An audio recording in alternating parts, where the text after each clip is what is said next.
Madam Speaker, in fulfillment of Article 150, Part 1 of the Constitution, and on behalf of His Excellency the President, I rise to present to Parliament and to the nation at large the budget for financial year 2024-2025 as approved by Parliament. Madam Speaker, I want to start by thanking His Excellency the President for once again demonstrating a vote of confidence in me by extending my mandate as the Minister responsible for Finance, Plan, and Economic Development, together with my entire political team at the Ministry.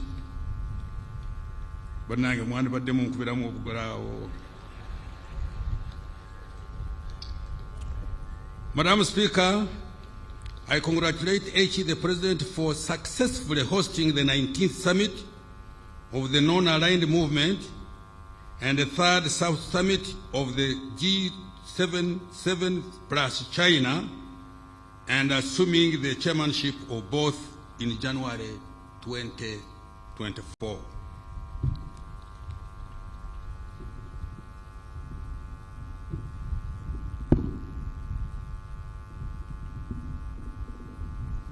Now what are you doing? You're going to put it straight on my mouth? Come on, put it there, a little bit there. Madam Speaker, according to the 2024 Annual Investment Meeting held in Abu Dhabi, United Arab Emirates, Uganda is now the best investment destination in Africa. Let me repeat this. Madam Speaker, I congratulate His Excellency the President for successfully hosting. According to the 2022-24 Annual Investment Meeting held in Abu Dhabi, United Arab Emirates, Uganda is now the best investment destination in Africa.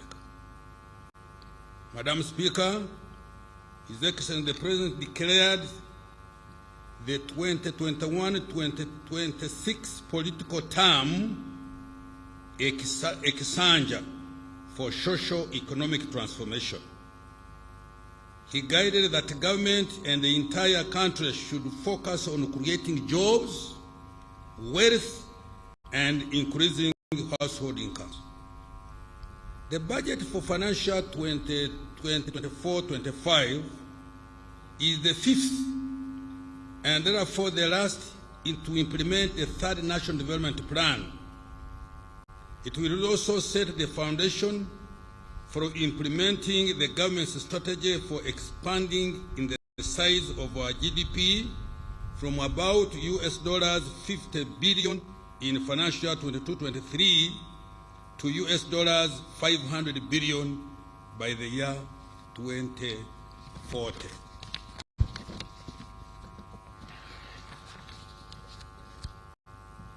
In order to consolidate the gains so far achieved, the theme for the coming financial year has been maintained as full monetization of the Uganda's economy through commercial agriculture, industrialization, expanding and broadening services, digital transformation, and market access.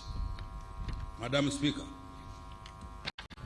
in this speech, I will, 1, account to Parliament and the people of Uganda for the commitments that the government made for the financial year 2023-2024 that is coming to an end in a few days. 2, provide an outlook for the medium-term economic performance. 3, the medium-term priorities and strategies for growing the economy tenfold, starting with financial year 24-25, and 4, present the financing strategy for the financial year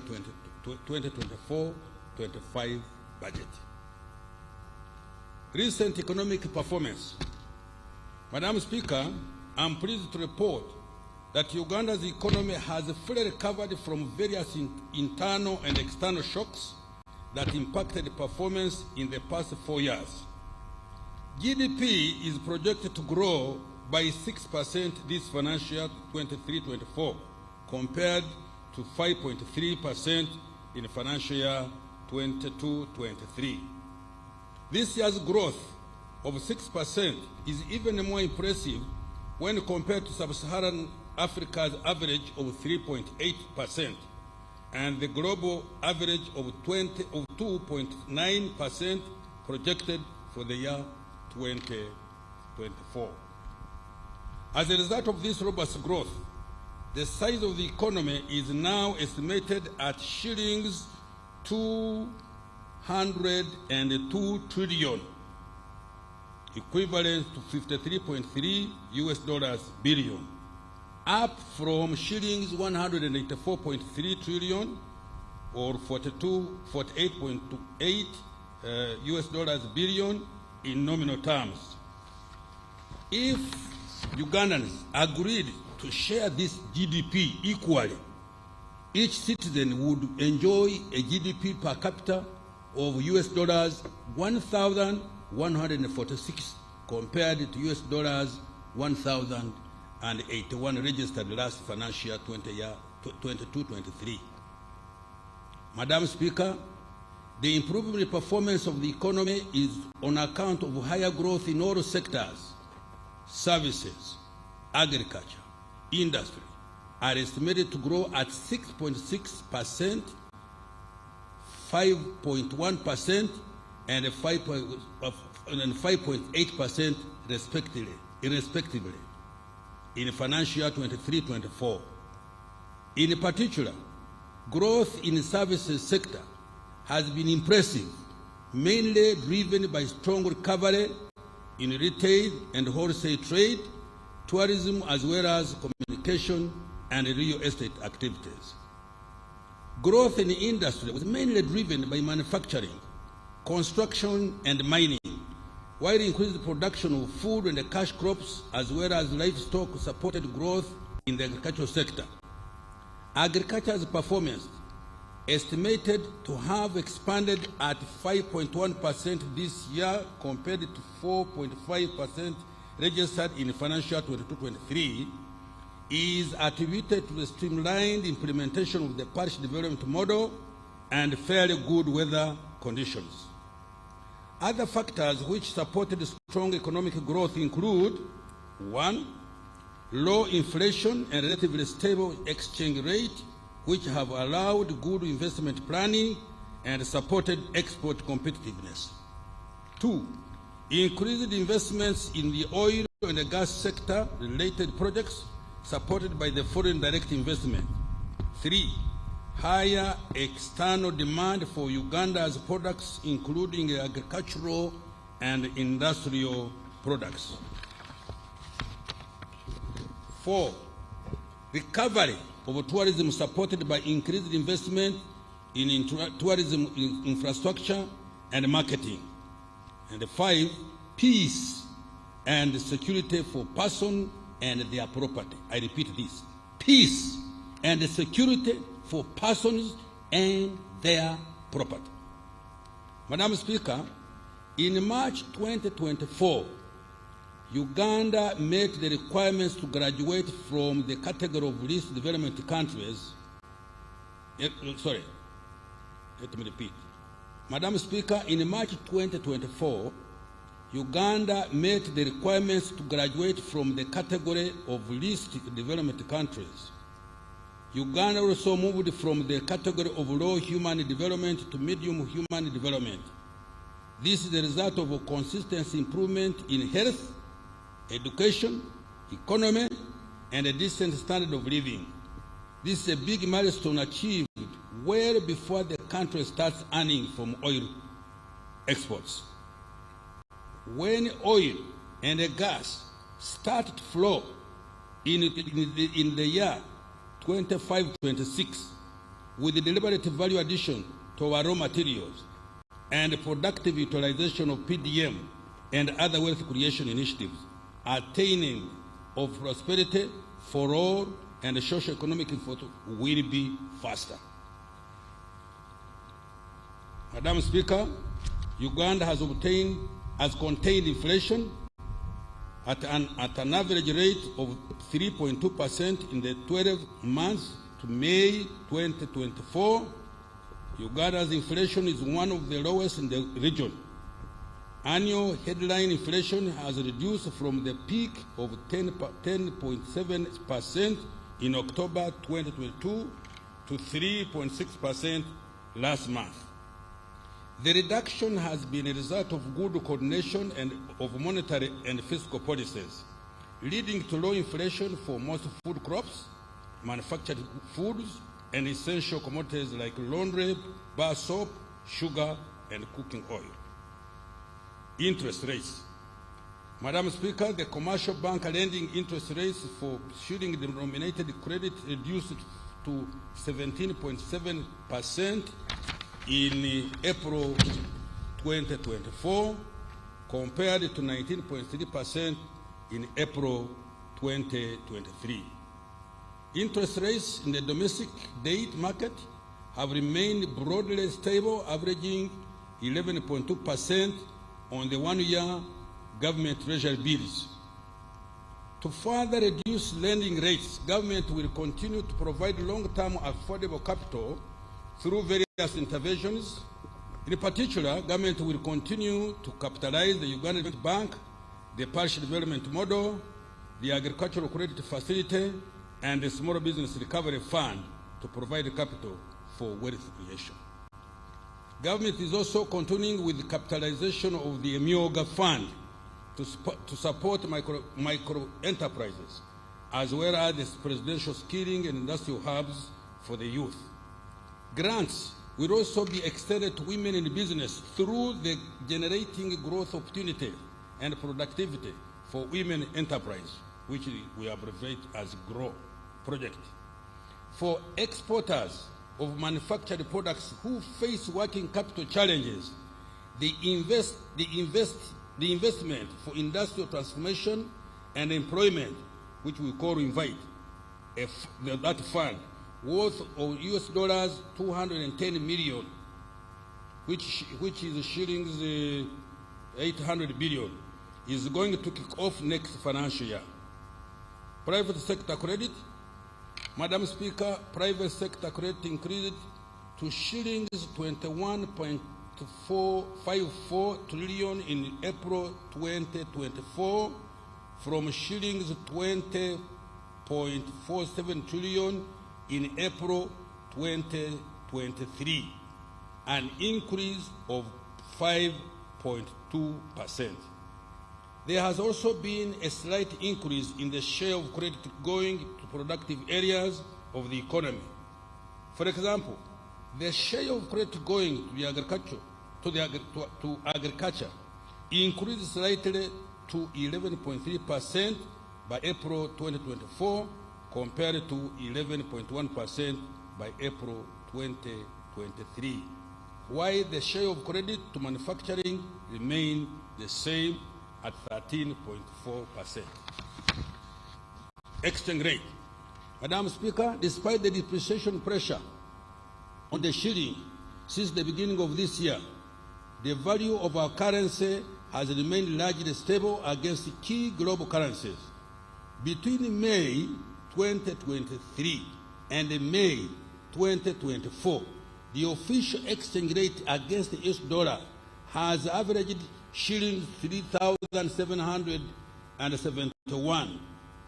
The depreciation pressure on the account of exit of some of the offshore investors searching for more attractive interest rates offered on government papers in competing markets has been contained, thanks for a good export performance and foreign direct investment inflows. External trade. Madam Speaker, government's export promotion strategy has continued to produce positive results.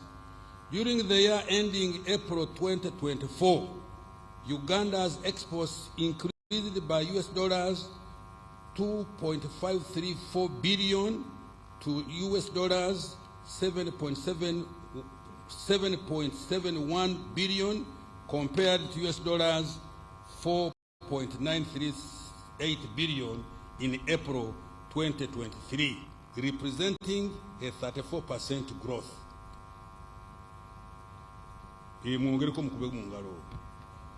This increase was largely driven by increased exports of gold, 75.7%, coffee, 21.9%, oil re-exports, 21.8%, simsim, 20.2%, tobacco, 10.3%, cotton, 6.9%, and light manufactured products, 4.9%.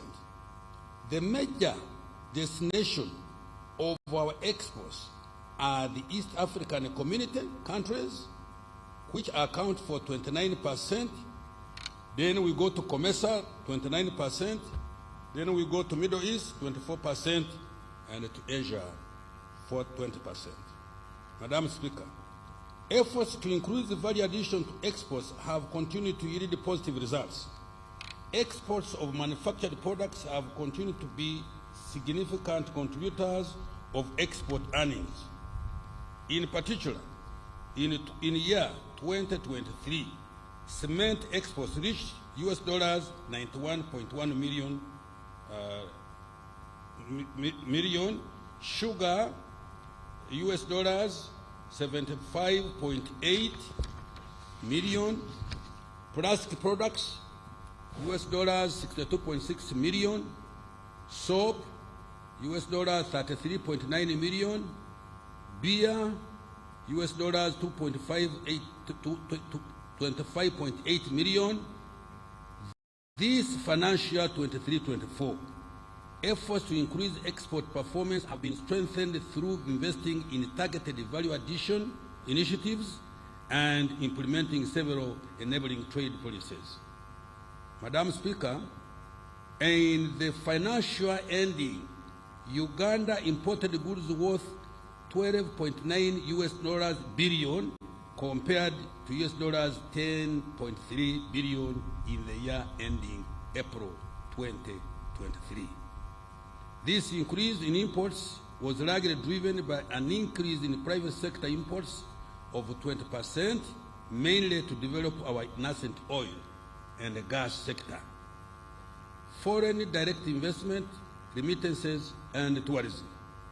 Madam Speaker, the inflow of foreign direct investment to Uganda amounted to US dollars 2.46 billion in financial year 22-23, and by December 23-24, additional FDI amounting to US dollars 1.27 billion had been attracted. Remittances by Ugandans living and working abroad increased to US dollars 1.43 billion in the calendar year 2023 from US dollars 1.3 billion in year 2022. Tourism revenues increased to US dollars 1.28 billion in calendar year 2023 from US dollars 1.07 billion in calendar year 2022. Employment. Madam Speaker, job creation ranks top on the government's socio-economic agenda. The number of workers subscribing to the various pension schemes in the country increased more than 3.4 million members in the financial year 23-24, an increase of 4.2% compared to 3.0%, sorry, 0.3 compared to 0.301 million members in financial year 22-23. Madam Speaker, the latest reports indicate that the direct beneficiaries of the Presidential Initiative on Jobs and Wealth Creation, EMIOGA, has reached 2,237,4 402 in December 2023. In the past 1 year alone, Emyoga funds have created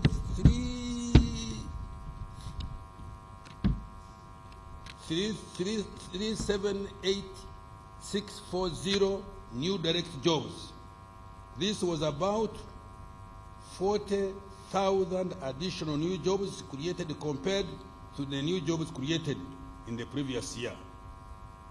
On the other front, so far, 1.165 million households have received PDM funds worth 1.126 trillion as of May 2024, and estimated to create about 2.5 million jobs.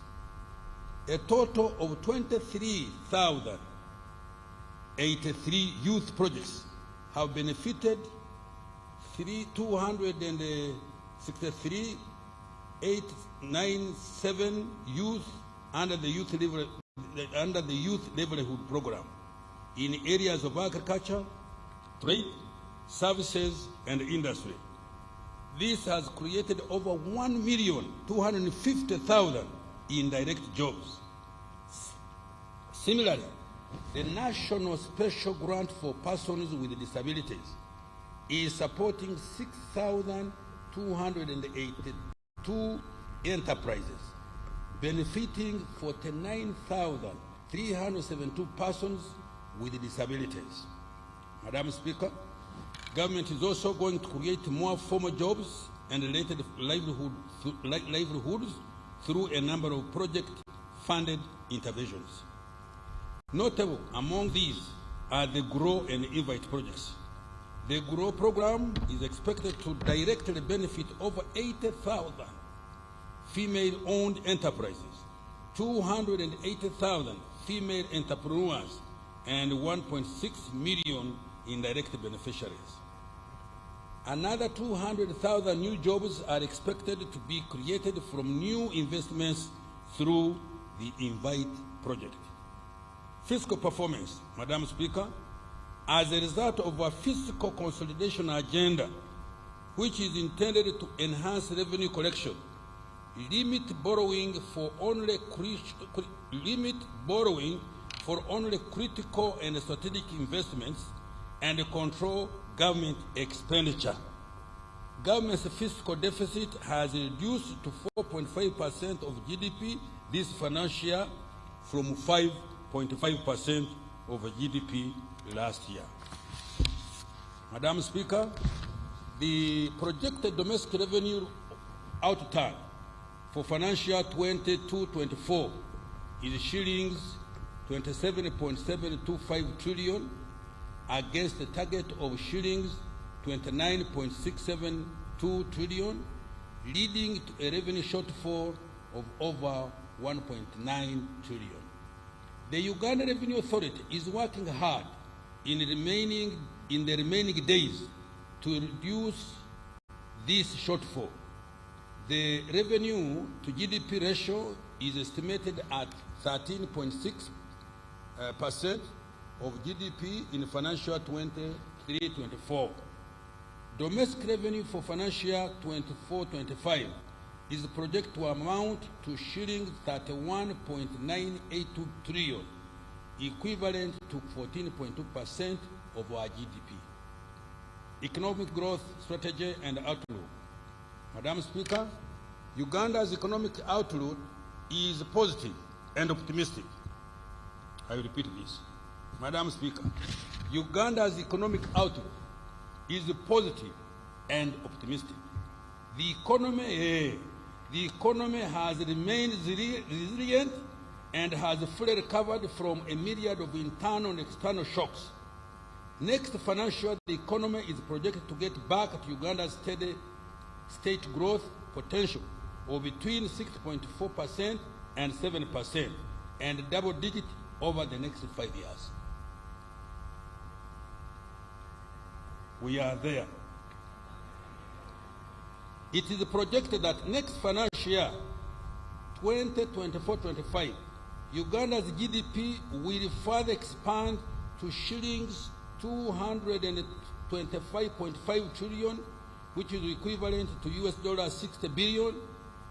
These numbers exclude the anticipated oil and gas revenues, as well as the planned interventions to grow the economy tenfold. We shall update the projections in the medium term. Madam Speaker, this growth will be driven by, 1, increased oil and gas activities as we move towards the first oil production in financial year 2025-26. 2, growth in exports supported by increase in regional trade in the East African Community and COMESA, intra-Africa trade, and harnessing existing and new trading partners in the Middle East and Asia. 3, increase in tourism activities supported by investment in tourism infrastructure, branding and marketing, and effective implementation of the meetings, incentives, conferences, and events program. It is that program. Agro-industrialization and light manufacturing supported by access to affordable credit through Uganda Development Bank, investments supported through Uganda Development Corporation, UDC, the Parish Development Model, Small Business Recovery Fund, EMIOGA, the Presidential Industrial Hubs for Youth Entrepreneurs, and programs to support exporters, as well as growth and productivity of women enterprises. Private investment growth supported by foreign direct investment, remittances, and stable macroeconomic investment. Continued investment in industrial parks, construction and maintenance of roads and bridges. And finally, rehabilitation of the meter gauge railway and the commencement of the standard gauge railway, expansion of ICT infrastructure, and provision of reliable and affordable electricity. Madam Speaker, Uganda's growth strategy for the next financial year and in the medium term is anchored on 4 key growth drivers. 1, agro-industrialization. 2, tourism development. 3, mineral development including oil and gas. 4, science, technology, and innovation. These are the anchor sectors that are going to propel Uganda to a $500 billion economy in the next 1.5 decades. Madam Speaker, our growth prospects face some risks that we need to be mitigated. Let me repeat. Our growth prospects face some risks that we need to be mitigated. These include, 1, climate change affecting agricultural production and infrastructure. We have just been seeing this a couple of months back. 2, regional and global geopolitical tensions. That one I will not comment. You all know. 3, high interest rates which constrain access to affordable debt. And 4, fluctuations in global commodity prices. To minimize the effects of these risks, government is implementing climate change adaptation measures, exploring cheaper sources of financing, including climate finance, and ensuring frugality in government expenditure. I repeat this, and ensuring frugality in government expenditure. Now I want to account for financial 23-24 and the priorities for financial year that we are talking about. Madam Speaker, in the national budget for the financial we are ending, 23-24, that I presented here on June 15th last year, government made a number of commitments intended to deliver on NDP3 priorities, as well as promises we made to the people of Uganda under the NRM manifesto for 21-26. In this section, I provide accountability for what government has achieved so far and what it intends to do to ensure that commitments to the citizens are to a large extent fulfilled. Madam Speaker, I will start with what we have achieved by investing in the people of Uganda through prioritization of health care, education, water, sanitation, and hygiene.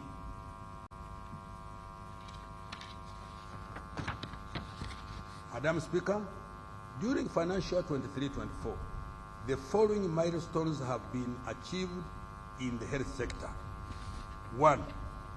Government commenced the construction of the East African Center of Excellence for cardiovascular care. Thank you. At the Uganda Heart Institute, located in Naguru, and fast-tracking the completion of the East African Center of Excellence for Oncology in Kampala and associated regional centers in Gulu, Mbarara, Arua, and Mbale.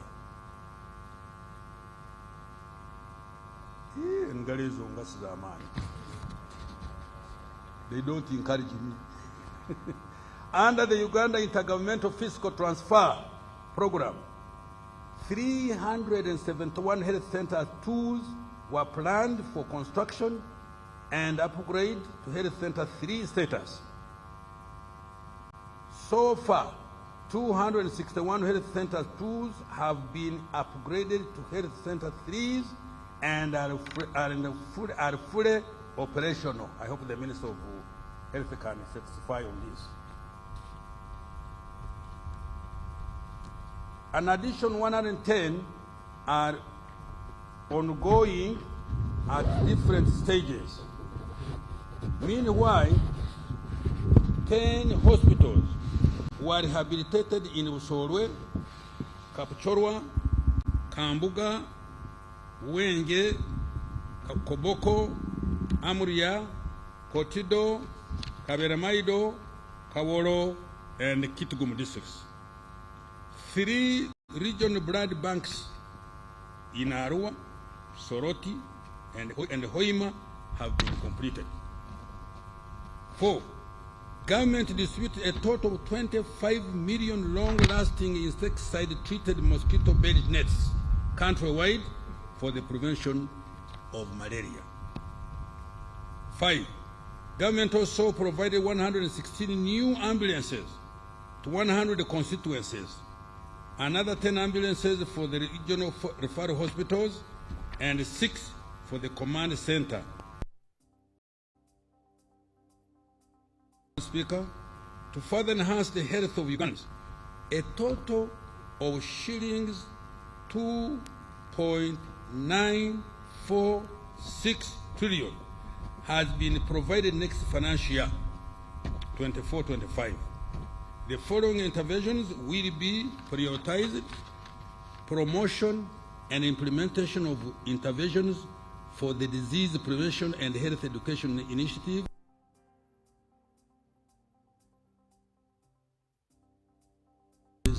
and injuries. 2.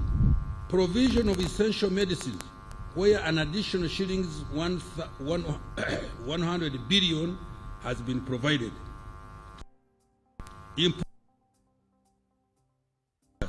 Including medical interns and doctors designated as senior house officers, I have provided more wage allocations to facilitate the recruitment of staff for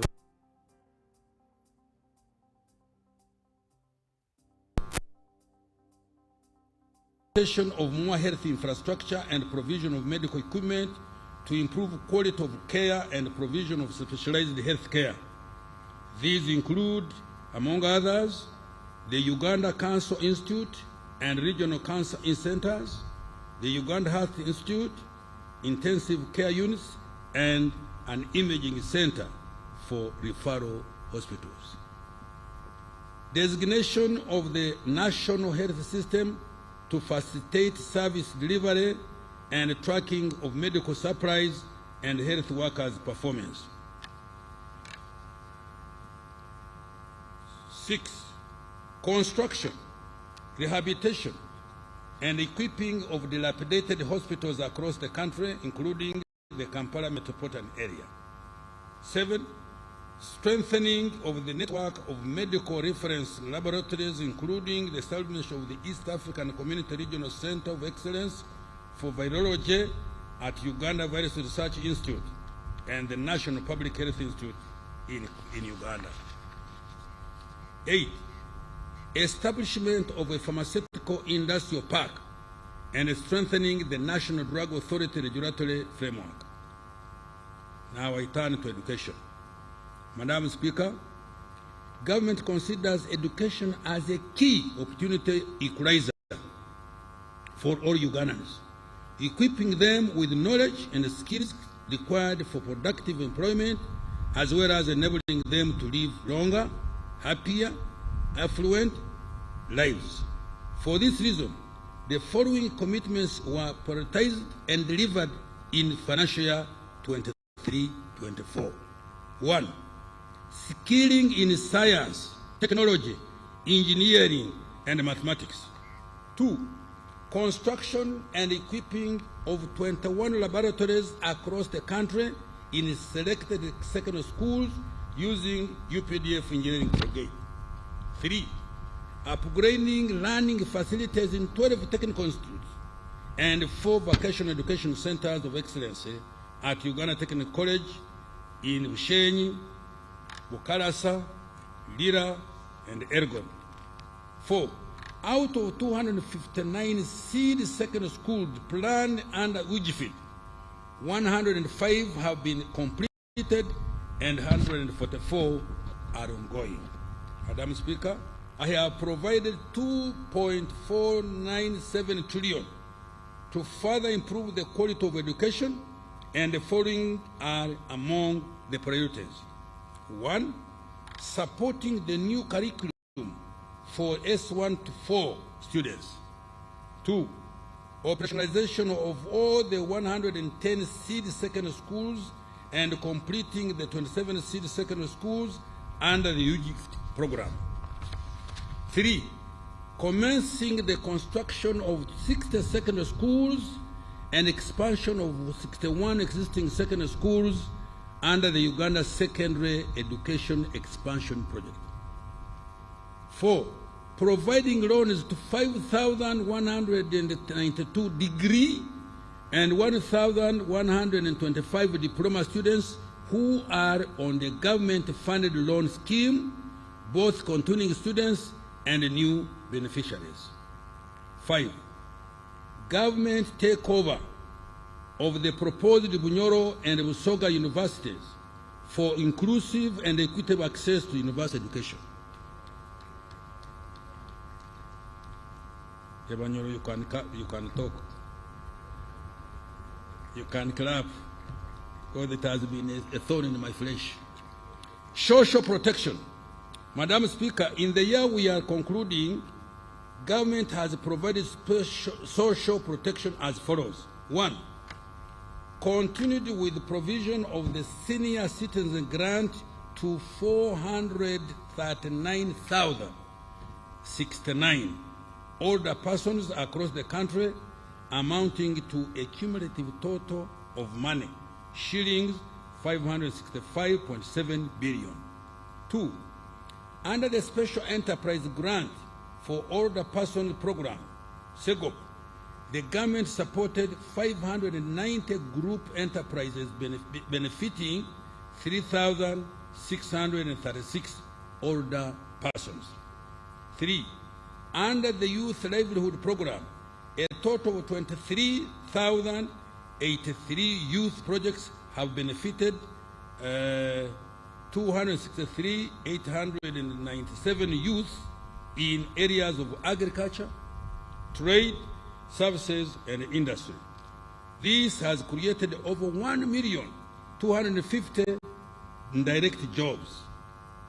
And 4, through the National Special Grant for Persons with Disabilities, government is supporting 6,202 enterprises, benefiting 49,372 persons with disabilities.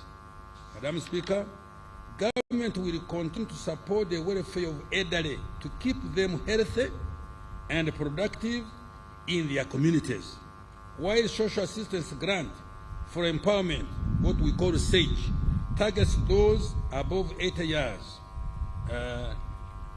Above 80 years, SEGOP,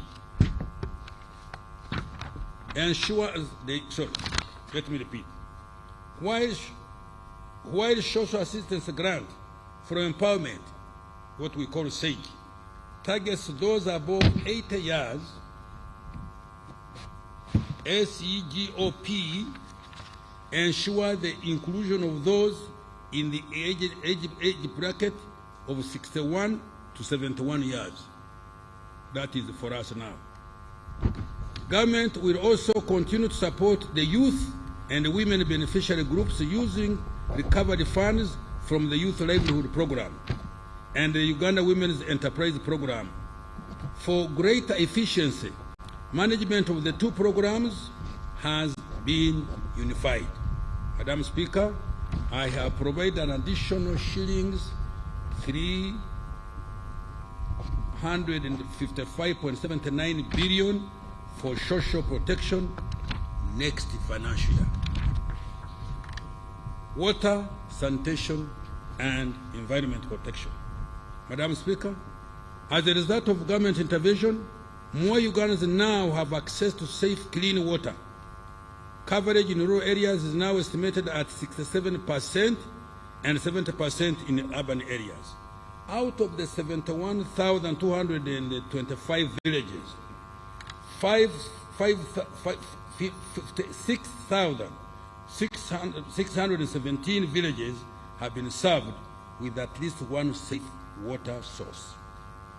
In financial 24-25, clean water coverage will increase to 70% and 85% in rural and urban areas respectively. In the rural areas, the target is to reduce the distance to the nearest source of clean and safe water for human and animal consumption to less than 1 kilometer, while in urban areas to less than 500 meters. The following are among the priorities we have budgeted for for the next financial year. 1. Construction of 52 large solar-powered water supply systems in 19 districts that are currently at less than 50% water coverage. These are, let me mention them: Agago, Yumbe, Amudat, Kabong, Bulambuli, Buvuma, Buyende, Namuyingo, Rakai, Nakaseke, Sembabuli, Kibale, Asese, Kiegegwa, Mubende, Yantonde, Kakumiro, Sanda, and Kisoro.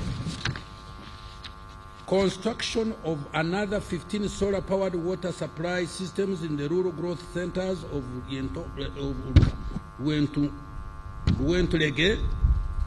Bugwara, Kabamba, Chikora, Tuitanzige, Lugara. I don't know whether Muitanzige, but I've written Tuitanzige. I think it should be Muitanzige. Lugara, Kitenga, Bukizibu, Bumwena, Igwaya, Kidera, Bugomorwa, Kitonge Nakasero, Kikonge, Kasese, Lubali. This will cover a population of over 272,000 persons. Completion of the construction of 31 town water supply systems and sanitation facilities in Bulangira, Kanapa, Aligoi, Upengate, Kawo, Karogo, Nyakashaka, Buikwe, Bundibujo, Kapchorwa, Kamuli, Namasale, Kaliro, Namungalwe, Butaleja Busolwe, Budaka Kadama Tirinyi, Kibuku, Kyankwanzi, Butemba, Ngoma, Dunya, Palabekekar, Lamo, Kobong, Lamo, Rhino Camp, Ara Dufle, Amuru, Kole, Alangi, Zeu, Kachingor, Irir, and Lorengachora. Construction of 17 rural water supply systems in the refugee hosting districts of Adjumani, Lamo, Madi, Okoro, Moyo, Terego, and Yumbe. Progress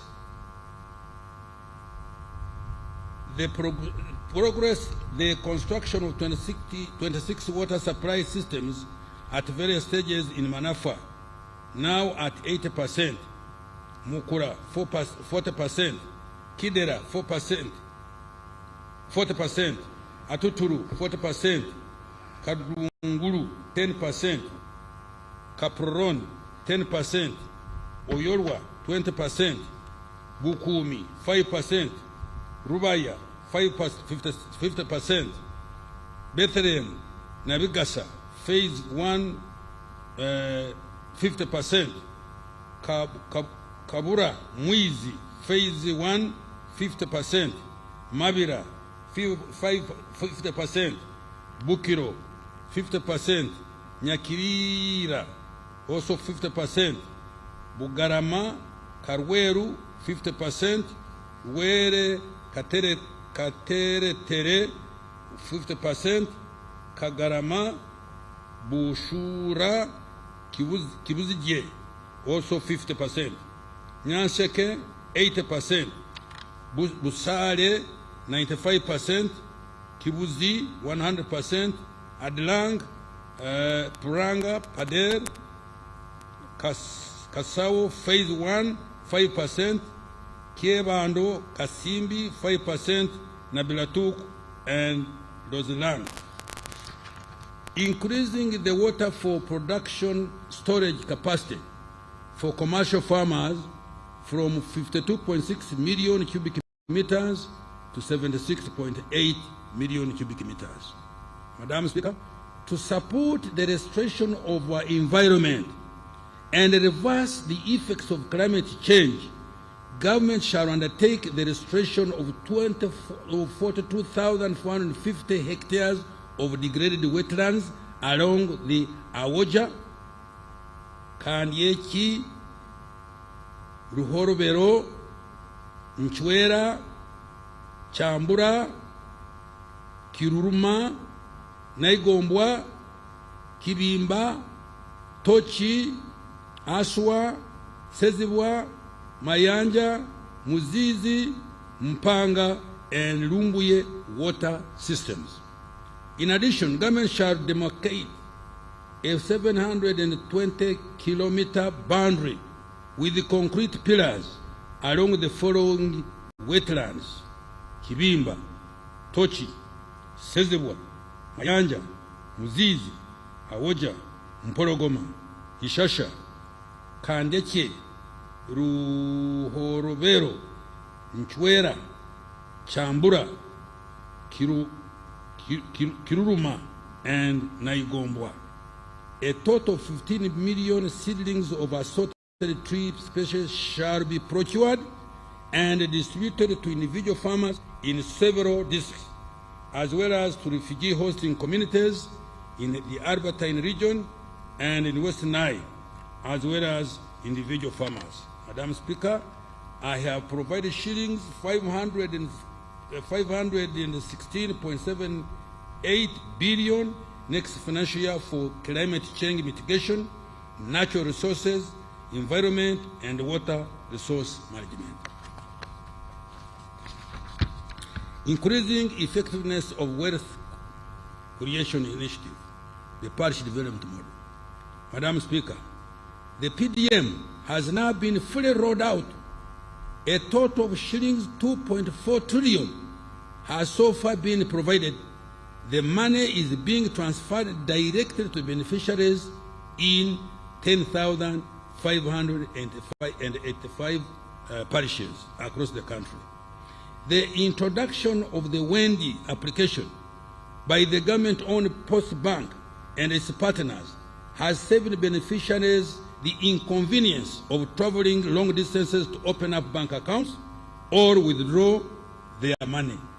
It has also enhanced transparency by providing full visibility and traceability for all funds up to the last mile beneficiary. The extensive mobile telephone coverage, both smartphone and KBT, has helped to lower transaction costs for the PDM beneficiaries. Going forward, government will deepen the use of Wendy and other digital technologies and innovations to enhance financial inclusion and drive efficiency, accessibility, and effectiveness of the program. These technologies will gradually be extended to other wealth creation initiatives. The total of 1.165 million households that have so far received PDM funds have invested in intensive agriculture projects that include poultry, dairy, coffee, piggery, fish, fruits, and food crops. In the next few days, I will release the remaining 529 billion for this financial year directly into the accounts of PDM circles, into the PDM circles. Each PDM circle will continue to receive 100 million shillings. Madam Speaker, 1.599 trillion has been provided next financial year for the additional 100 million per parish to benefit more households.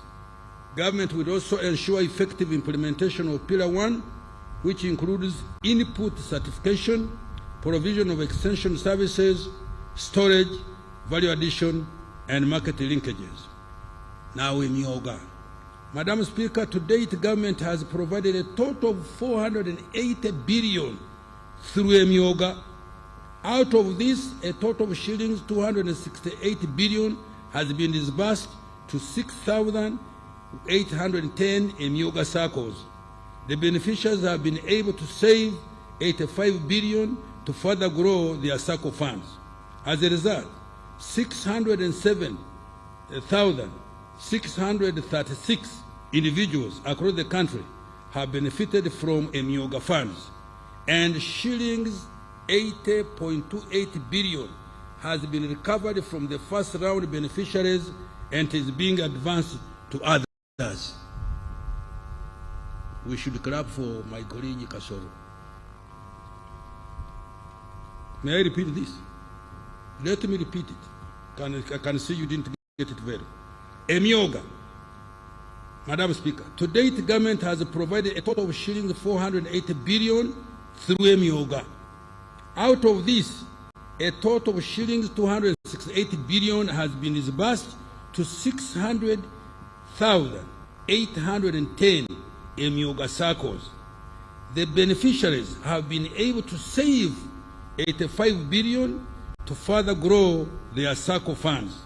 As a result, 636 individuals across the country have benefited from the Emyoga funds, and shillings 80.28 billion has been recovered from the first round beneficiaries and is being advanced to others. Madam Speaker, in the next financial year 24-25, I have provided an additional 100 billion under Emyoga to support more Ugandans to create wealth and boost their incomes. Agricultural Credit Facility.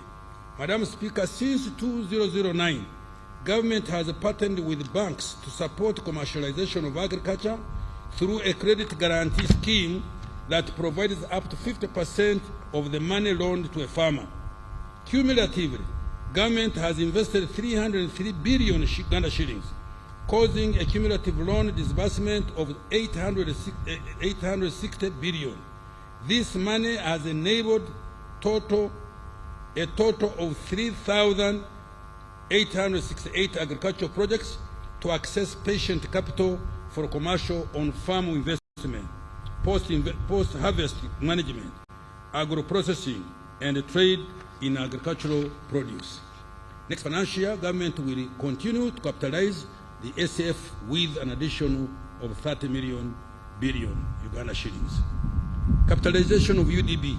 Madam Speaker, Uganda Development Bank has grown into a formidable shillings 1.3 trillion bank in assets, providing patient and relatively affordable capital to those adding value to agricultural materials, manufacturers, as well as investors in tourism and hospitality, infrastructure, and education. It has created a total of 51,841 jobs. During financial year 24-25, the bank will continue to provide capital to businesses involved in value addition, including promotion of innovation in the areas of science and technology. It will also support youth-led enterprises, manufacturers, and also provide working capital to exporters and those involved in import substitution.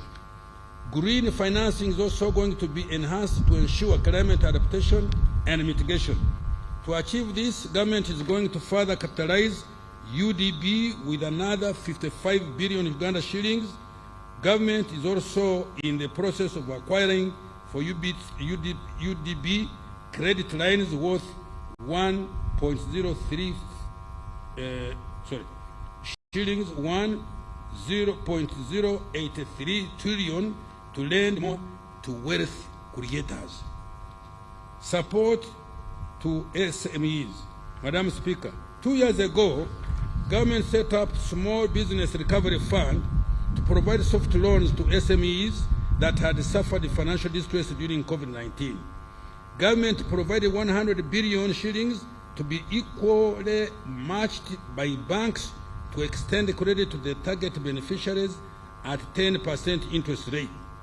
At a disbursement of 18.4 billion so far, supporting 1,454 businesses. Uptake of this fund has been low. Next financial government and the Bank of Uganda are going to relax the requirements to ensure increased uptake of the SBF, to uptake the SBRF to support small and medium enterprise growth. Invite and growth program.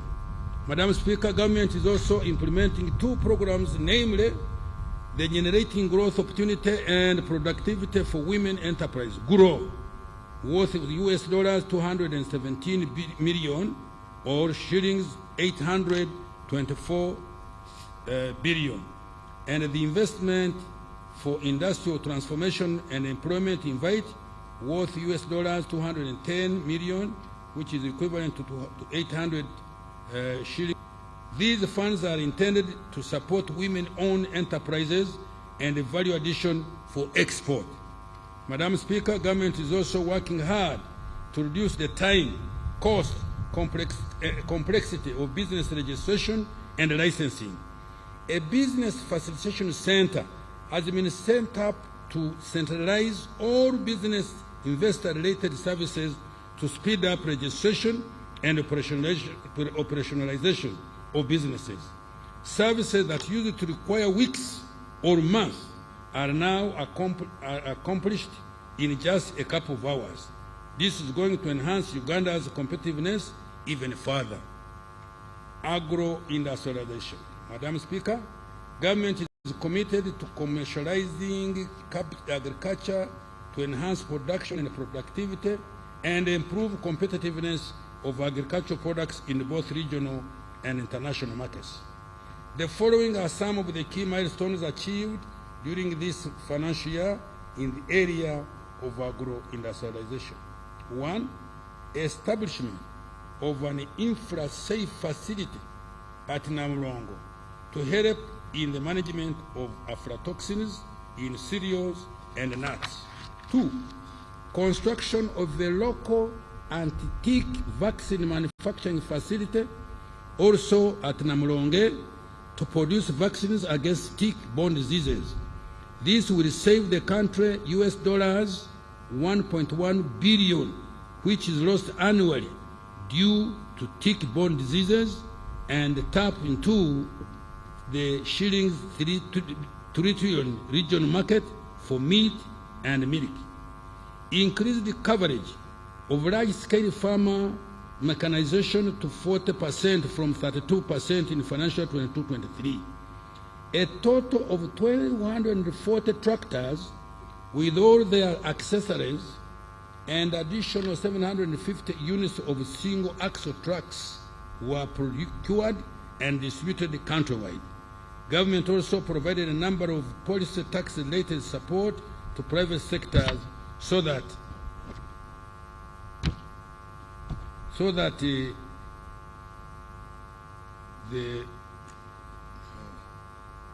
we forget about that.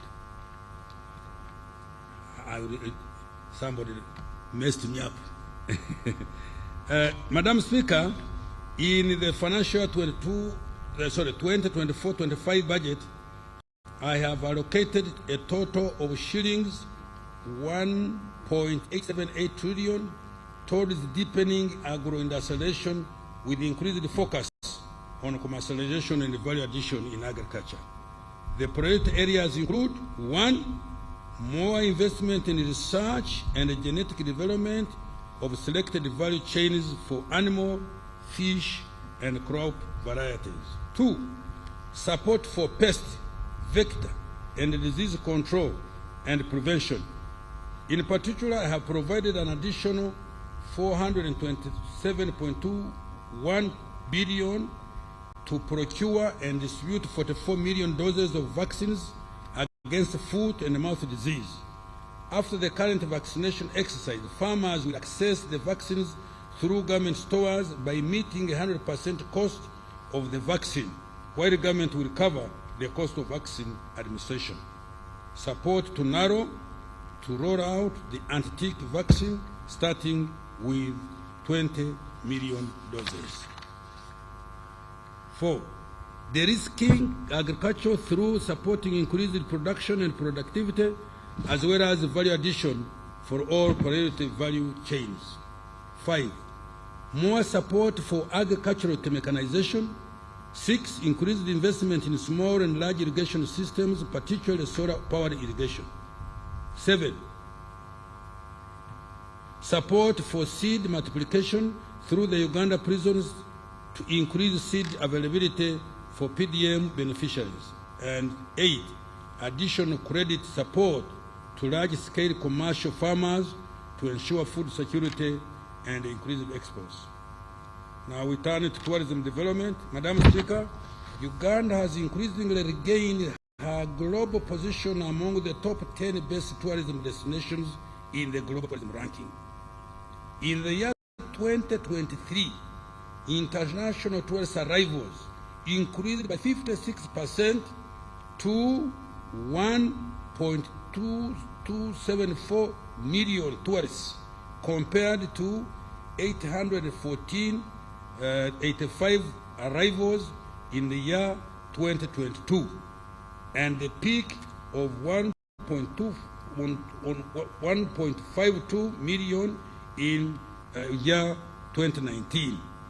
The international tourism receipts reached US dollars 1.03 billion in calendar year 2023.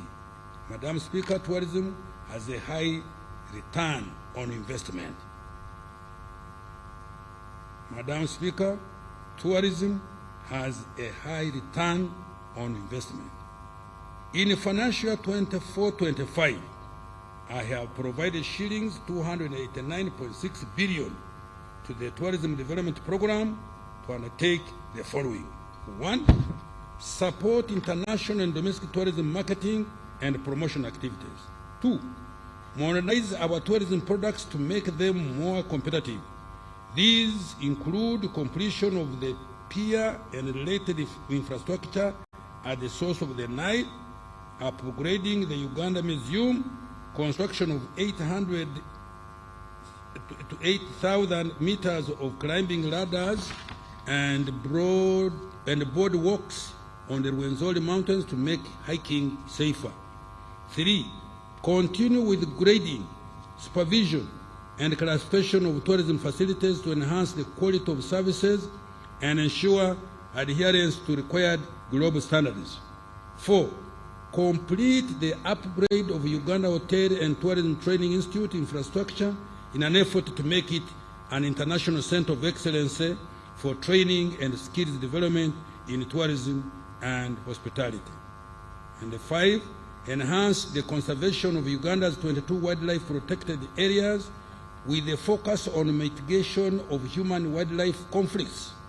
Government is going to construct an additional 150 kilometers of electric fence and maintain the existing 106-kilometer fence, carry out boundary surveillance through more than 13,904 patrols, uproot invasive species, and construct 4 water dams in the protected areas.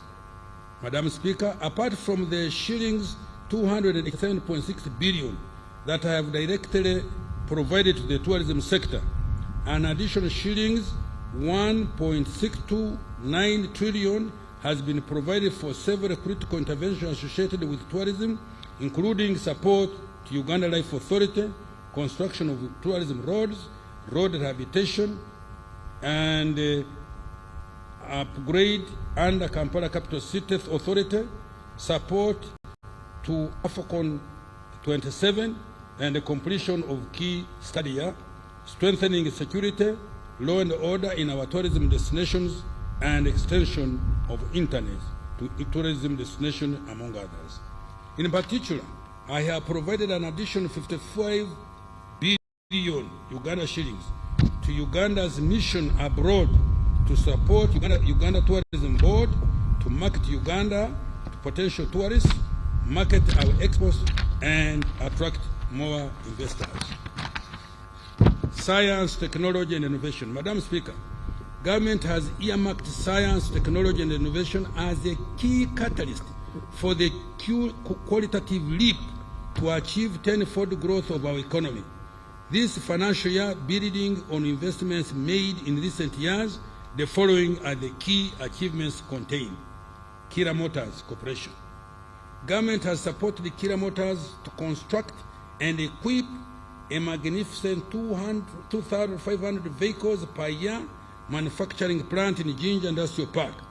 This facility has capabilities for bus and truck body manufacture, vehicle painting, powertrain manufacture, electronic key systems, and trim integration and production quality inspection and testing.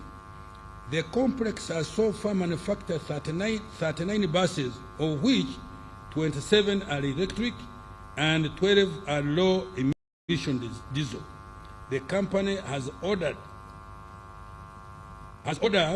of more than 100 buses from Tanzania, South Africa, Eswatini, formerly Swaziland, and Nigeria. This demonstrates the huge market potential for the vehicles. Kira Motors Corporation currently directly employs 168 people in engineering, production, marketing, and sales, and finance and administration. This number will increase to 600 once the plant in Jinja is fully operational. Madam Speaker, next financial year, government is going to support Kira Motors with a shilling 32.5 billion to complete the plant and access working capital. Presidential Initiative on Banana Industrial Development, PIBID.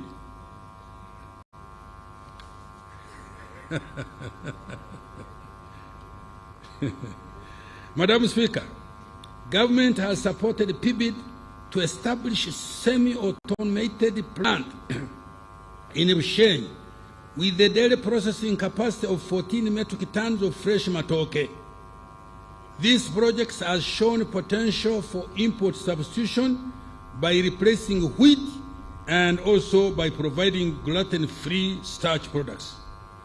These have high global demand. The company has started fulfilling international orders, including from South Korea, the Royal Kingdom of Saudi Arabia, Qatar, and Italy. TBD currently employs 150 staff and collaborating with 6,543 farmers. Next financial year, government has provided an additional 50 billion to complete the capitalization of the company to transition into a self-sustaining business. The pathogen economy. Madam Speaker, the pathogen economy has made tremendous progress in developing vaccines, therapeutics, diagnostics, and other health care tools for our public health security and import substitution. The scientists at Makerere University developed a PCR diagnostic kit that has so far been used to conduct more than 2 million COVID-19 tests. This kit effectively halved the COVID-19 testing and saved Uganda more than $37 billion, that is shillings 140 billion Uganda shillings. A clinical trials platform for natural therapeutics, the first on the African continent. Let me repeat this. You know, when I hear something so good about Uganda, I want everybody to listen. A clinical trial platform for natural therapeutics, the first on the African continent, has been established. The human vaccines have completed animal studies and are under preparation for clinical trials. Madam Speaker, other government support under the pathogen economy has been directed towards the following special initiatives. 1. Day by Pharma Limited is establishing Africa's largest pharmaceutical and vaccine manufacturing facility here in Uganda. You can take the road to Bombo, you will see. The facility will create job opportunities for more than 10,000 science professionals and 30,000 others in support of the ecosystem. Production of generic drugs, cancer drugs, and human vaccines is scheduled to start by November this year. Government in the process of finalizing equity acquisition in exchange for its shillings 723 billion investment. The anti-tick vaccine project at Makerere University, spearheaded by Dr. Margaret Saimo Kahua, has undergone clinical trials. I have provided an additional 25 billion to produce and commercialize the anti-tick vaccine. Government has also supported Jenner Hubs of Professor Patrick Ogwang, known for COVIDX, to undertake clinical trials of his natural therapeutics and establish an internationally certified production facility to manufacture and commercialize them. I have provided an additional shillings 2.07 billion for this purpose next financial year. We congratulate him. Support Professor Serwanga Sampala to advance research in human vaccines. I have provided an additional shillings 225.4 billion needed to complete the research and start producing the vaccine. Coffee value chain development. Madam Speaker, government has partnered with private sector to fast-track local value addition to coffee. We have started with 3 Apex centers for high-value coffee processing and the Coffee Investment Consortium, Great Lakes Coffee, and Inspire African Coffee. All have acquired modern roastery, freeze-dry and spray-dry technologies to produce instant, roast and ground coffee products, coffee capsules, cold brew, and instant coffee with a total capacity of 585,000 metric tons per year. One of the facilities is complete while the other is 62% complete. Government will support the completion and expansion of these facilities, the operationalization and market penetration of the products on the local, regional, and international market. The target is to aggregate, add value, and market at least 1 million bags of medium to high quality coffee, green coffee beans by 2025. This would earn Uganda shillings 560 billion, Uganda shilling, no, sorry. This will earn Uganda shillings to 560 million US dollars from value-added coffee in the next 5 years, which would catalyze the whole sector to bring in at least US dollars 5 billion in line with our 10-fold growth strategy. Shillings 75 billion has been provided next financial year to improve coffee value chain development. Space program, Madam Speaker. Government has supported rapid human capital development of the aerospace program by training our engineers in Japan, China, and Egypt. Government partially furnished the headquarters of the space program, the Impoma Satellite Earth Station, to enhance weather prediction and monitoring landslides and the environment. Government will support completion of these initiatives, including the establishment of a satellite development laboratory and a modern geospatial center to be able to obtain data from a broad spectrum of satellites from partner nations. I have provided 3.3 billion for space program activities next financial year. Madam Speaker, I want to commend His Excellency the President for spearheading the development of the knowledge economy through targeted funding of research and development and scientists in general. You are very mean. The President does do like this kind of thing and you don't clap for him.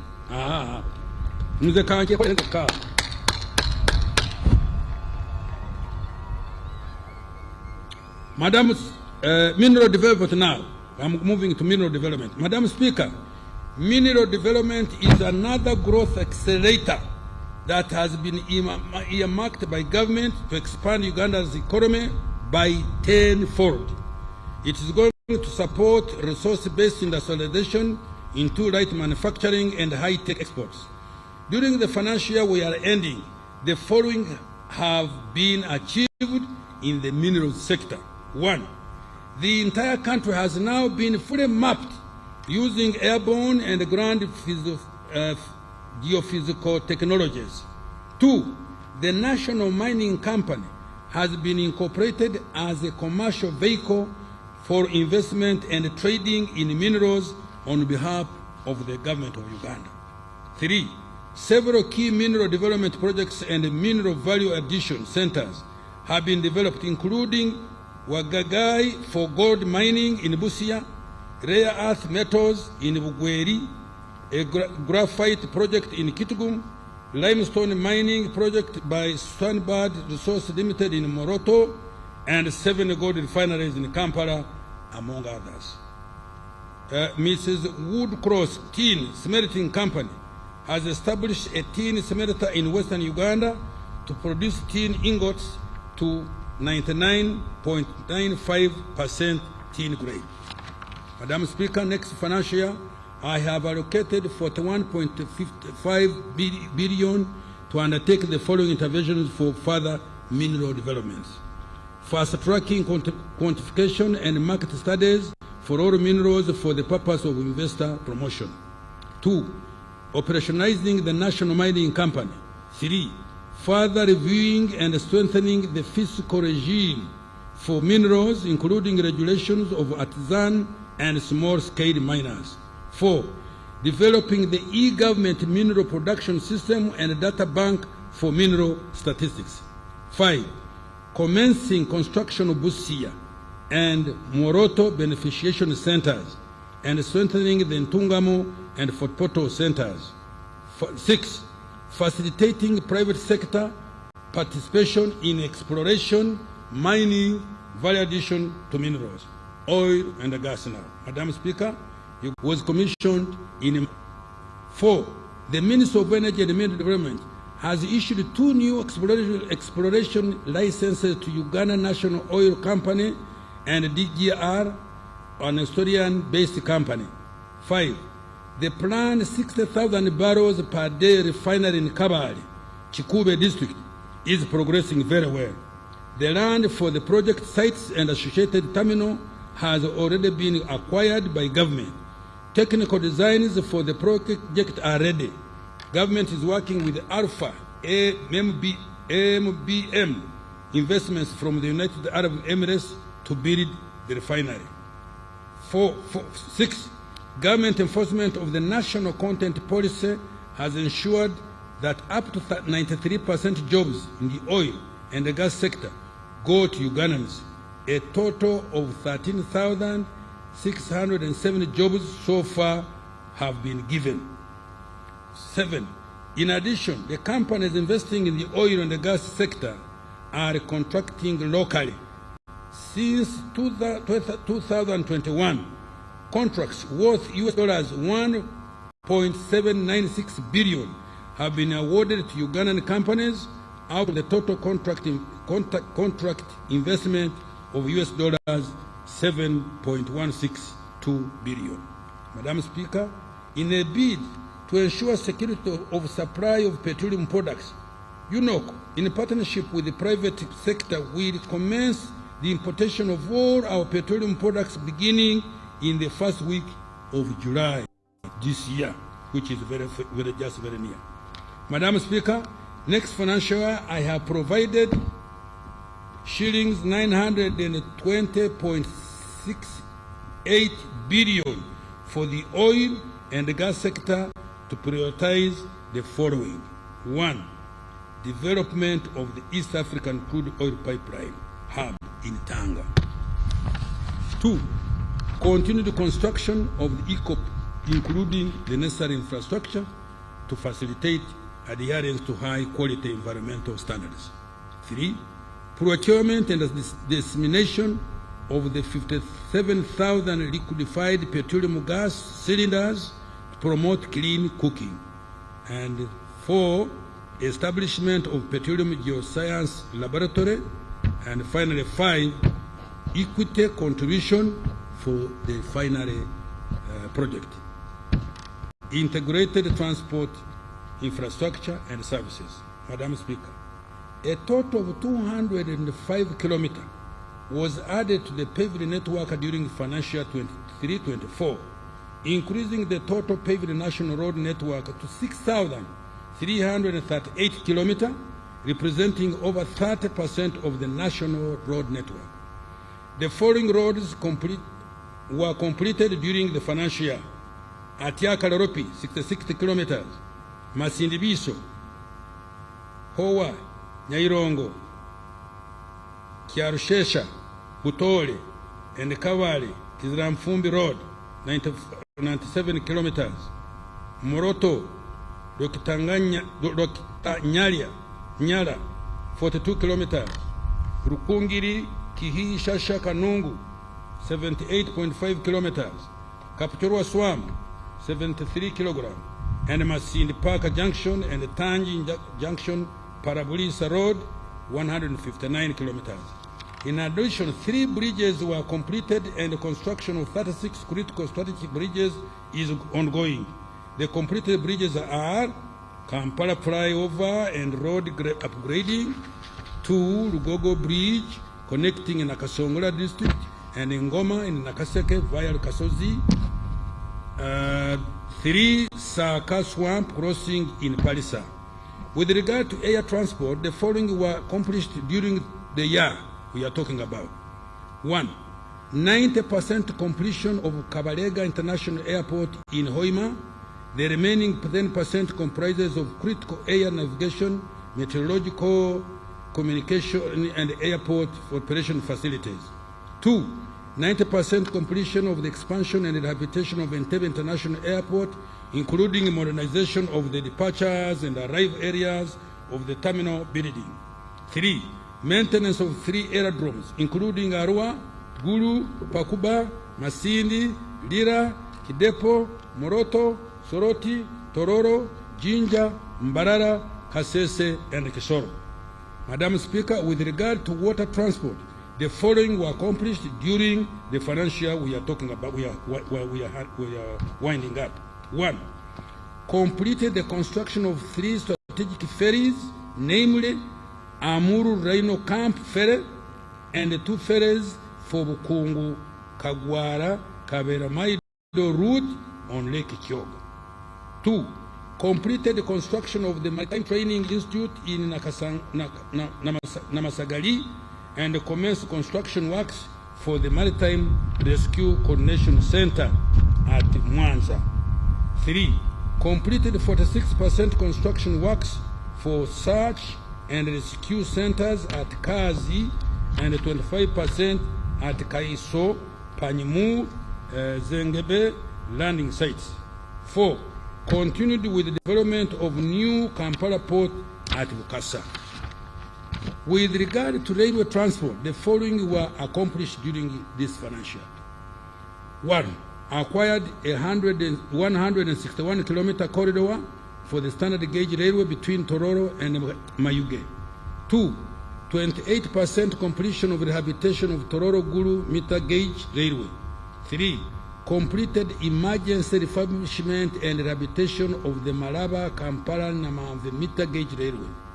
Madam Speaker, during financial 24-25, more focus will be put on maintenance of roads we have built, building a few new strategic roads, accelerated rehabilitation of the meter gauge railway, and the commencement of construction of the standard gauge railway.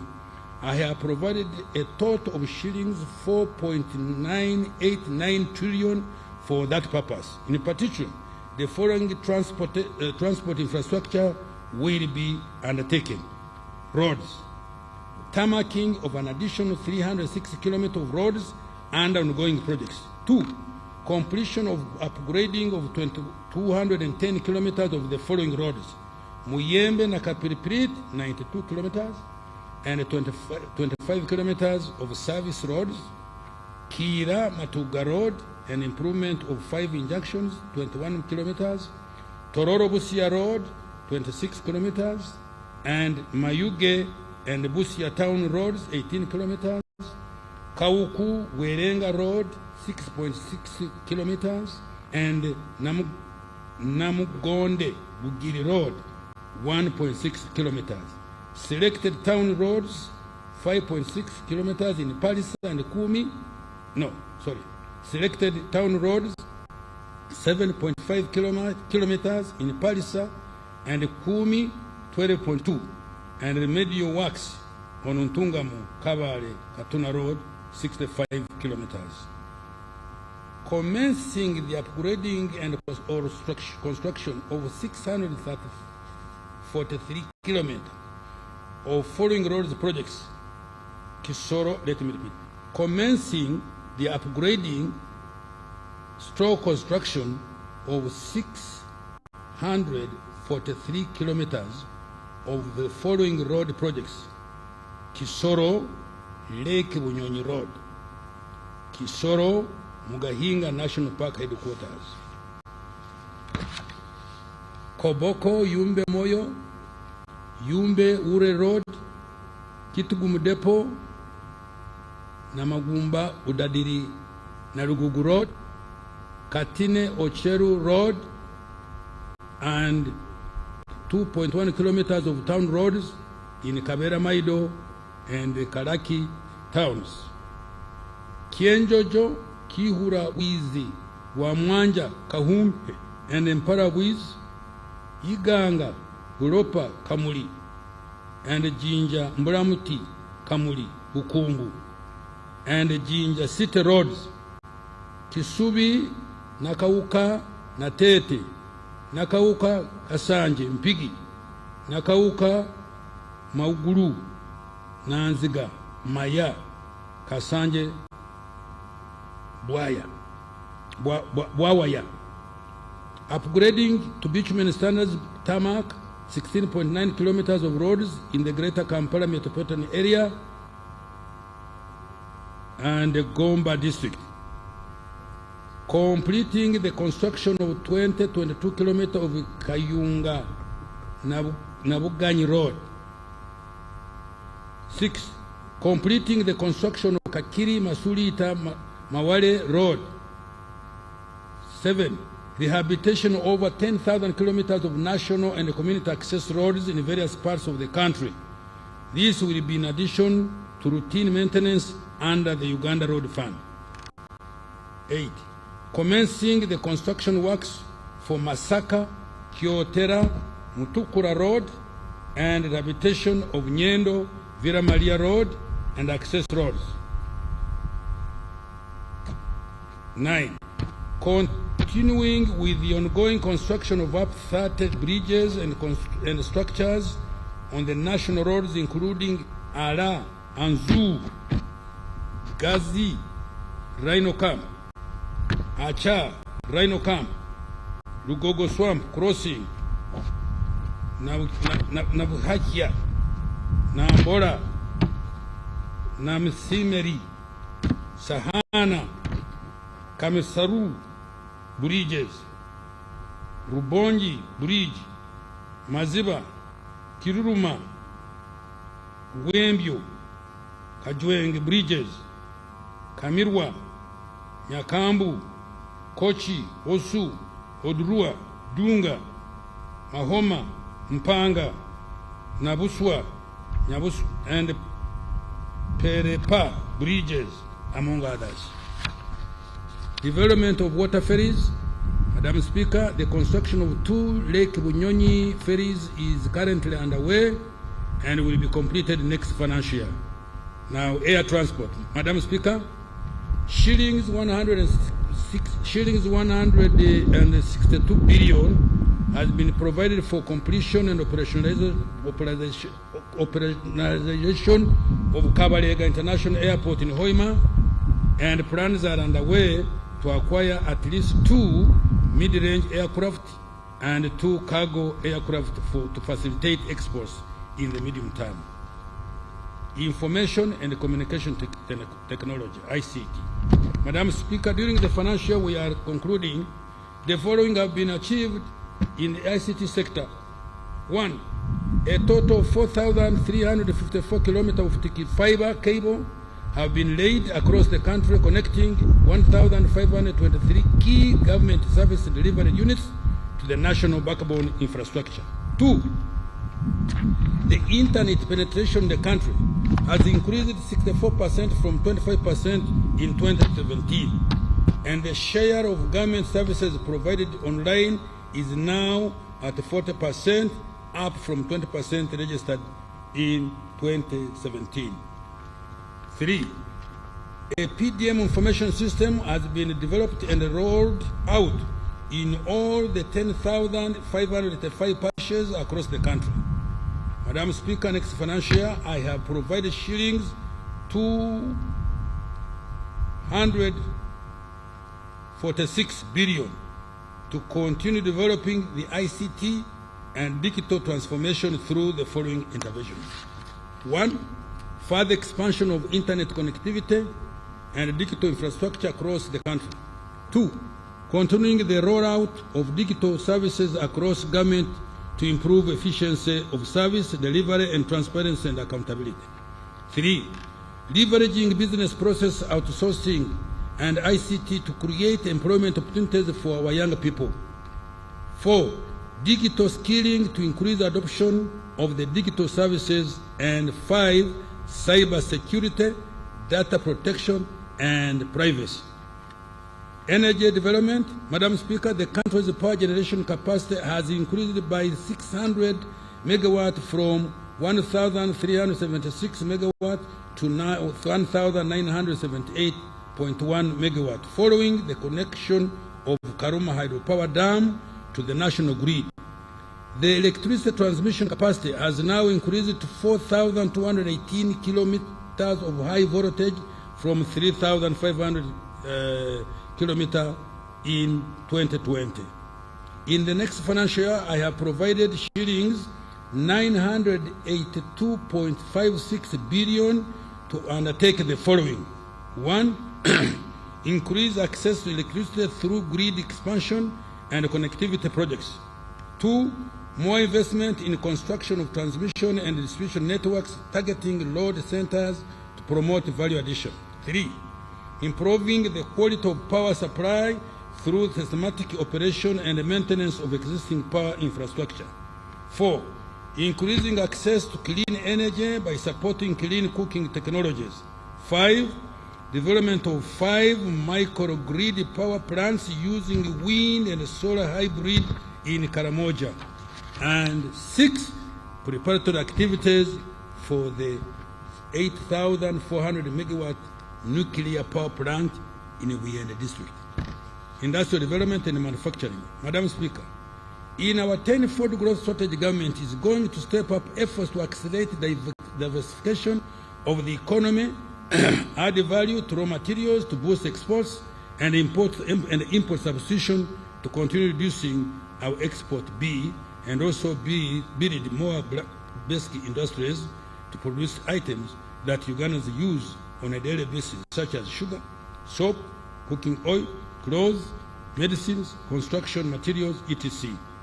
Our industrialization efforts are being undertaken mainly through the private sector, but with the state playing a de-risking role. Government, through the Uganda Development Corporation, is undertaking targeted investment to increase Uganda's manufacturing capacity. During the financial year we are ending, the following investments have been undertaken by UDC to increase local manufacturing capacity. 1. The Otya sugar factory has acquired modern mechanized equipment for the sugarcane fields in Amuru and Ramo district and installed modern irrigation systems. 2. 4 tea factories have been supported to expand and process tea for both domestic market and export. These are Kayonza Growers Tea Factory, Kigezi Highland Tea Factory, Mabale Growers Tea Factory, and Mpanga Growers Tea Factory. Continued support to Mutuma Commercial Agencies Limited in Luka District to produce intermediary and final products such as surgical cotton, cotton cake, soap stock, and cotton seed oil.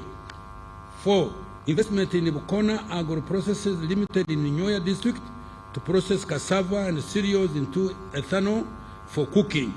It produces 40,000 liters of ethanol per day. 5. Investment in Budadiri Arabic Coffee Mills Limited in Soronko District to process coffee for export. 6.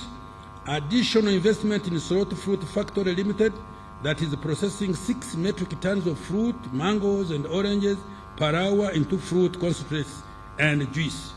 And 7. UDC has also invested in the East African Medical Vitals Limited, manufacturers of examination and surgical gloves, to increase the company's production capacity to create jobs and also save the country foreign exchange through import substitution. Madam Speaker, government is also continuing to develop industrial parks to provide investors with required infrastructure and utilities. Work is in progress in Namamve Park with 190 companies operating, Lioa Shen Park in Kapeka, 19 companies, Sino Uganda Industrial Park in Mbale, 18 companies, Luzira Park, 11 companies, Weyogere Park, 8 companies, and MMP in Wikwe, 7 companies. Other operational industrial parks include Jinja, Soroti, Kasese, Mbarara, Tiatanga Mukono Industrial Park. So far, over shilling 3.5 billion have been invested in these parks in the form of foreign direct investment. Over 266,812 direct and indirect jobs have so far been created: security, good governance, and rule of law. Madam Speaker, peace and security, as well as the rule of law, are the foundation for all other things we aspire to achieve. It is the bedrock for socio-economic transformation, democracy, and all the human rights and freedoms we all cherish. Accordingly, we have done before, government will continue to prioritize peace, security, and the rule of law. Next financial year, I have provided a total of 9.566 shillings, 9.566 trillion, of which 481.4 billion is for administration of justice to ensure that Uganda remains a peaceful and accountable country with law-abiding citizens. Some of the priorities in these programs include security of person and property. 1. Strengthening the capacity of security agencies to address emerging security threats and ensuring combat readiness of security agencies to protect life and property. 2. Enhancing military capacity through acquisition of various assets and strengthening the surveillance infrastructure. 3. Supporting joint military operations in the region. 4. Building effective crime response system targeting sophisticated crimes such as terrorism, other transnational crimes, arms proliferation, illegal entry into our country, money laundering, cyber crime, espionage, smuggling of contraband, human trafficking, and others. 5. Supporting civil authorities in combating threats as well as managing the refugees in line with our refugee policy. And 6. Improving the welfare of the military, police, prisoners, ISO, and ESO personnel through salary enhancement. Justice, law, and order. Strengthening justice, law, and order service delivery systems by A. Recruiting 10 more high court judges in commercial and land divisions to enhance adjudication of commercial and land cases to eliminate backlog. B. Recruiting 5 more justices of Court of Appeal in line with Judicature Amendment Act 2024. C. More investment in court automation to cover an additional 10 courts to enhance efficiency, reduce human contact, by extension reduce incidents of corruption. D. Promotion of alternative dispute resolution mechanism to complement the formal adjudication of cases. E. Starting construction of regional courts of appeal in Embalirira and Gulu, high courts in Hoima and Masindi, chief magistrate courts in Amulota, Bulo, Rakai, and Katine, and magistrates grade 1 courts in Busembatia, Nyarushanje, Rubuguri, and Adwari. F. Promoting the use of scientific evidence in investigation and prosecution of cases, including construction of the National DNA Data Bank at the Government Analytical Laboratories at Wandegeya. G. Mass enrollment for and renewal of national IDs and automation of immigration and business registration services. H. Reforming laws and the due process to ensure faster and expeditious resolution of disputes, among others. Natural disaster response and management. Madam Speaker, I'm about to close. During financial year 23-24, Government supported 93,930 households with relief food and non-food items across the country. Next financial year, I have provided shillings 18.1 billion plus a contingency fund of 146.26 billion to support disaster response and management, including operationalization of the National Disaster Risk Management Plan. 2. Support 50,000 households with food and non-food items across the country. 3. Provision of funds to Uganda Red Cross Society to support disaster victims. And 4.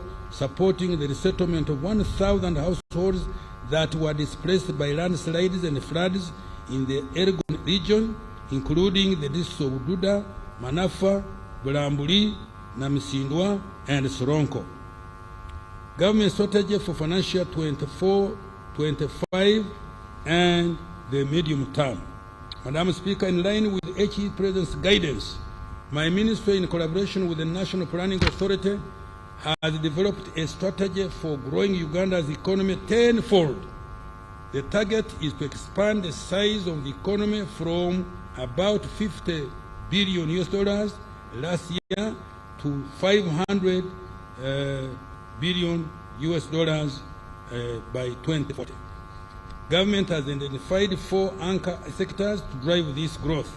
These are agro-industrialization, tourism development, mineral development including oil and gas, and science, technology and innovation including ICT.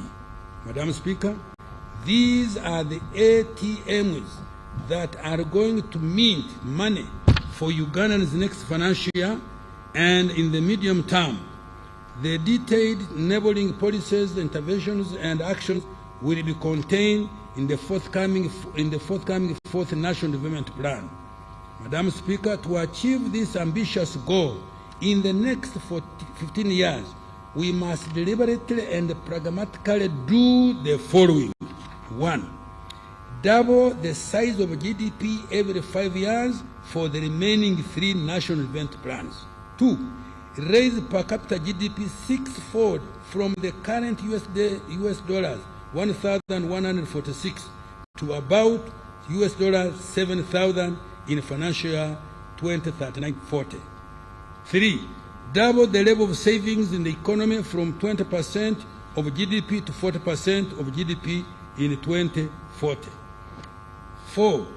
Raise the share of exports in GDP from 12% in 2022 to 50%, and the share of manufactured products in merchandise exports from 13% to 50%, and medium high-tech products from 21% to 50% over the same period. 5. Increase the annual FDI inflows from US dollars 2.9 billion in 2022 and to US dollars 50 billion by 2040. 6. Accumulate the stock and the quality of human capital, skilled workers, physical capital, energy, railway, roads, air travel, and internet infrastructure, and natural capital, forests, swamps, rivers, and lakes. Madam Speaker, the success factors of this strategy are: 1. Enhancing the capacity for effective national defense and security to avert any internal or external security risks. 2. Maintaining constitutional order, an effective and efficient judiciary, and a people-centered legislature. 3. Economic stability in line with the commitments contained in the Charter of Fiscal Responsibility. 4. A reformed government-wide coordination of rationalized ministries, departments, agencies, and local governments. 5. Effective and accountable public institutions prepared to fight corruption and impunity. 6. policy consistency to ensure effective implementation of government programs and interventions. 7. Enforcement of local content in government programs and investments and support to culture and the creative industry. 8. Digitization and automation, including e-payment, e-commerce, e-government, procurement, e-health, e-education. 9. Support and take advantage of the full implementation of the East African Common Market and economic integration under the African Continental Free Trade Area. Now, financing and expenditure for the year we are entering, Madam Speaker, the total resource envelope for financial year 24-25 amounts to shillings 72 trillion 136 billion 504 million 253,466 shillings, of which total revenue is as detailed below. Domestic revenue amounts to 31.982 trillion, of which 29.366 trillion will be tax revenue and shilling 2.616 trillion will be non-tax revenue. 2. Budget support, shillings